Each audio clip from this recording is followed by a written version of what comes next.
नमस्कार। क्या आप जानना चाहेंगे कि हमारी सनातन संस्कृति में उपवास का क्या महत्व है? आज की इस वीडियो में हम जानेंगे उपवास का महत्व और उपवास से कैसे कैंसर को भी शरीर में डेवलप होने से रोका जा सकता है। ऑटोफैगी के बारे में जानेंगे, इंटरमिटेंट फास्टिंग के बारे में जानेंगे और उपवास के बारे में हमारा वैदिक विज्ञान क्या कहता है। आइए जानते हैं।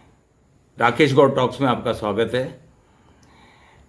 जापान के एक साइंटिस्ट हुए हैं योशिनोरी ओशुमी, जिन्हें 2016 में नोबेल मिला है चिकित्सा का। और उनके उन्होंने जो सिद्धांत प्रतिपादित किया उसका नाम है ऑटोफैगी।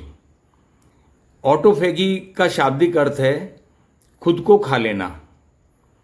यानी जो सिद्धांत प्रतिपादित किया उसमें यह है कि कोई भी व्यक्ति अगर कुछ घंटों तक भूखा रहता है, रेगुलर अगर भूखा रहता है कुछ घंटों तक, तो उसकी कोशिकाएं शरीर में जो व्याप्त गंदगी है उसी को खाने लग जाती हैं। और ये जो ऑटोफैगी है ये एक सेल बायोलॉजी की मौलिक प्रक्रिया है। ये ऐसा हर जो शरीर जब भी भूखा रहेगा तब ये ऑटोफैगी शरीर में स्टार्ट हो जाती है। ओशोमी का कहना है कि अगर कोई व्यक्ति एक वर्ष के अंदर एक महीना भी ऐसा कर ले कि 12 घंटा भूखा रहे तो उसमें ऑटोफैगी स्टार्ट हो जाती है। और कैंसर के जो क्वांटम डॉट्स होते हैं सेल्स के अंदर, वो क्वांटम डॉट्स से जो है कैंसर डेवलप नहीं होता, वो ख़त्म होने लग जाते हैं। तो ये उपवास का महत्व है। हम इसको ऑटोफैगी को उपवास के रूप में ले लेते हैं। एक ही बात है, क्योंकि आज ये बात वैज्ञानिक रूप से कह दी गई है तो ये एक इसका वैज्ञानिक टर्म हो गया है ऑटोफैगी। लेकिन हमारी तो सनातन संस्कृति में उपवास पहले से ही है। तो ये ऑटोफैगी के बारे में हम जानेंगे, या इसको अगर अदर वर्ड कह दें तो हम उपवास के बारे में जानेंगे, जो हम पहले से ही एक हमारी संस्कृति में उसके साथ ही जी रहे हैं। एक होता है इंटरमिटेंट फास्टिंग। इंटरमिटेंट फास्टिंग भी एक ऐसा है जो रोजाना का ही एक उपवास है, जिसमें करीब 14 घंटे से जितना भी आगे तक किया जा सके उसमें किसी भी तरह का भोजन नहीं लिया जाता। लिक्विड या सॉलिड फॉर्म में कोई भोजन नहीं लेते, तो उसको इंटरमिटेंट फास्टिंग कहते हैं। इंटरमिटेंट फास्टिंग का भी वही लाभ है जो ऑटोफैगी में बताया गया है।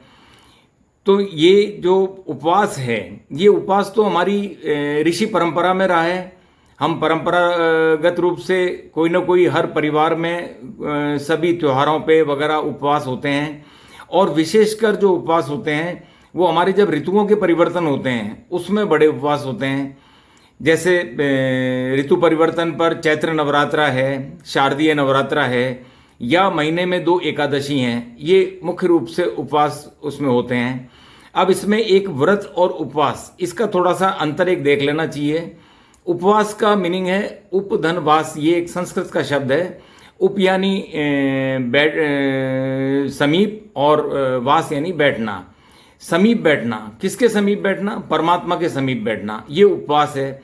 और उपवास की जो प्रक्रिया है उसमें किसी भी तरह के अन्न का सेवन नहीं होता, अन्न से दूरी बना के रखी जाती है। जो भी 24 घंटे का उपवास का समय होता है मिनिमम, उसमें अन्न से दूरी रखी जाती है। और व्रत जो है, हालांकि व्रत और उपवास को साथ में जोड़ दिया जाता है लेकिन दोनों ये अलग अलग हैं।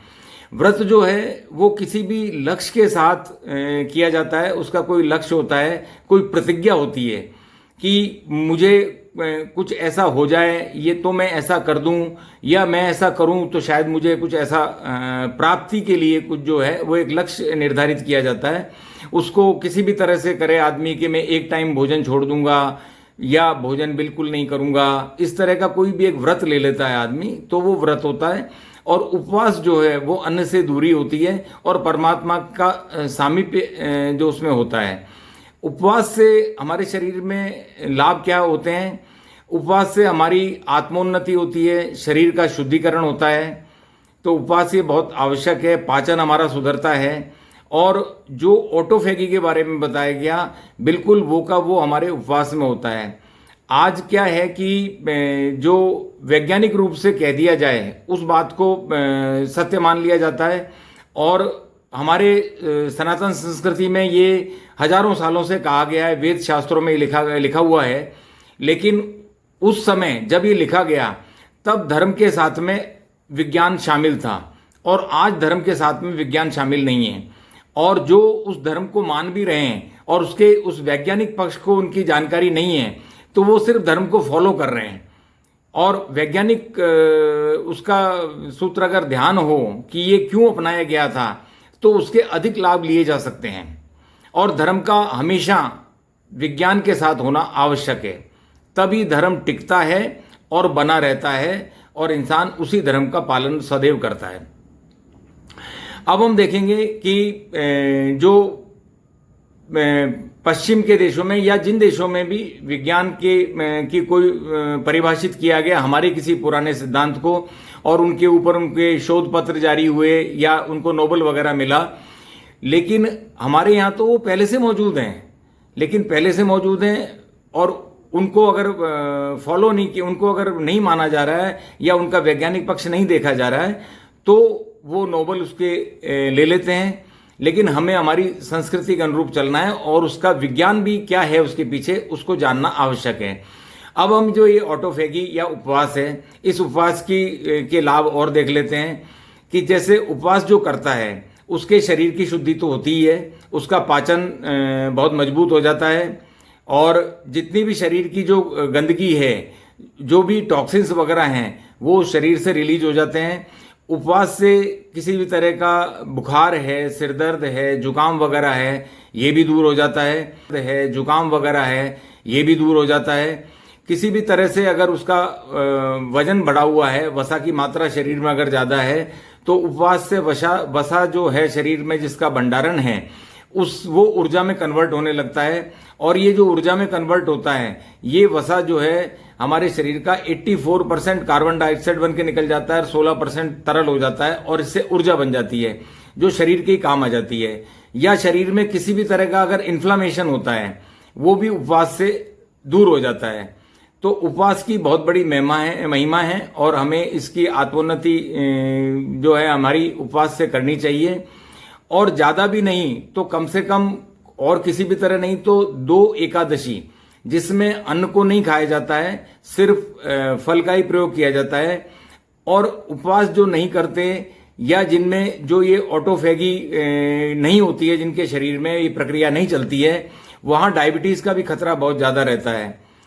तो ये दोनों तरह से जरूरी है कि शरीर को स्वस्थ रखने के लिए भी, और जो है अपने आत्मशुद्धि के लिए, मन और चित्त को स्थिर रखने के लिए, और परमात्मा का एक सामीप्य लेने के लिए ये उपवास की आवश्यकता रहती है। एक और बड़ी बात है कि जो कैंसर के लिए है, कि जो हमने बताया कि उपवास से जो है अगर रेगुलर किया जाए तो कैंसर के क्वांटम डॉट्स भी खत्म हो जाते हैं। तो उपवास करने वाले को कैंसर घेरेगा ही नहीं। वो कैंसर तो हालांकि सबके शरीर में ही होते हैं, कैंसर की कोशिकाएं तो सबके शरीर में होती है, वो अलग से कोई कोशिका नहीं, हमारी ही कोशिका होती है, हमारे ही शरीर की कोशिका है, तो वो तो सभी के शरीर में मौजूद है। लेकिन उपवास से वो जो मरी हुई कोशिकाएं हैं कैंसर की, वो हमारी दूसरी कोशिकाएं उनको अपना भोजन बना लेती हैं और उनको डेवलप नहीं होने देती हैं। उपवास से यहां तक होता है कि शरीर में किसी तरह का अगर स्टोन बना हुआ होता है, किडनी स्टोन वगैरह अगर कोई बना हुआ है, तो स्टोन भी क्या है, स्टोन में भी वही चीजें जो हम खा रहे हैं उसी से तो स्टोन बना है, उसमें कार्बोहाइड्रेट भी है, विटामिन भी है, मिनरल भी है, उसी से स्टोन बना है। और शरीर उस स्टोन को भी खाने लग जाता है और उस स्टोन को भी खत्म कर देता है। इसलिए उपवास की बड़ी महिमा है। और एक बात जो है वो कैंसर से संबंधित है कि ये जब मैंने इसकी जानकारी ली, मैंने बहुतों को बताया इसके बारे में कि आप कैंसर अगर हो गया है तो आप जो पद्धति चाहें उससे आप अपनी चिकित्सा कराएं। लेकिन एक बात अवश्य ध्यान रखें कि आप शुगर, नमक, सॉल्ट, सी सॉल्ट और अन्न में गेहूं, इसका बिल्कुल त्याग कर दें। अगर इसका त्याग कर दिया है तो मान के चलिए जो भी चिकित्सा आप ले रहे हैं उस चिकित्सा में आपको बड़ा लाभ मिलेगा।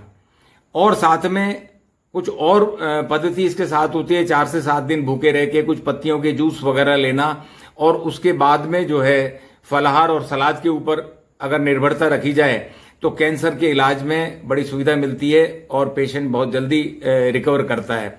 और अगर प्राइमरी स्टेजेज होती है तो बहुत ही जल्दी ठीक हो जाता है।